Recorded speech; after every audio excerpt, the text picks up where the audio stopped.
यामध्ये 8 अंग आहेत जे नैतिकता, शील, समाधी, ज्ञान आणि प्रज्ञा या 3 विभागामध्ये वर्गीकृत केले जातात. ते 8 अंग या व्हिडिओमध्ये आपण पाहणार आहे. 1. सम्यक दृष्टी.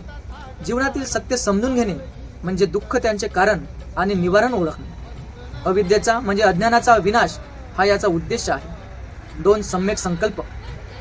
मित्रांनो, सम्यक संकल्प म्हणजे दृढ आणि शुद्ध विचार करणे, ज्यात हिंसा, लोभ आणि द्वेष टाळणे समाविष्ट आहे. मनातील अस्थिर विचार नियंत्रित करणे. 3. म्हणजे सम्यक वाचा. खरे, दयाळू आणि उपयुक्त बोलणे, ज्यात खोटे बोलणे, अपशब्द किंवा फूट पाडणारी भाषा टाळणे. 4. म्हणजे सम्यक कर्मांत.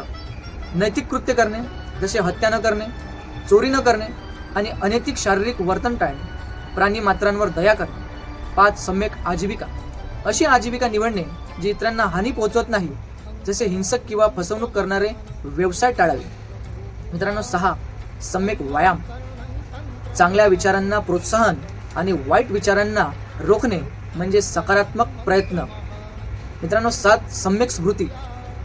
सतत जागरूक राहणे, ज्यात शरीर, भावना, मन आणि धम्म यांच्यावर लक्ष केंद्रित करणे. 8. आणि शेवट मित्रांनो, सम्यक समाधी. मन एकाग्र करणे, ज्ञानाद्वारे शांत आणि केंद्रित होणे. एक कुशल कार्यांत चित्ताची एकाग्रता हा मार्ग स्वतःचा मार्गदर्शक बनण्याचा आहे, ज्यात कोणताही मध्यस्थ नसतो आणि मानवाला प्रकाश देणारा आहे. रोजच्या जीवनात याचे आचरण केल्यास शांती आणि आनंद मिळू शकतो. व्हिडिओ आवडल्यास लाईक करा, शेअर करा. नमो बुद्धाय. जय भीम.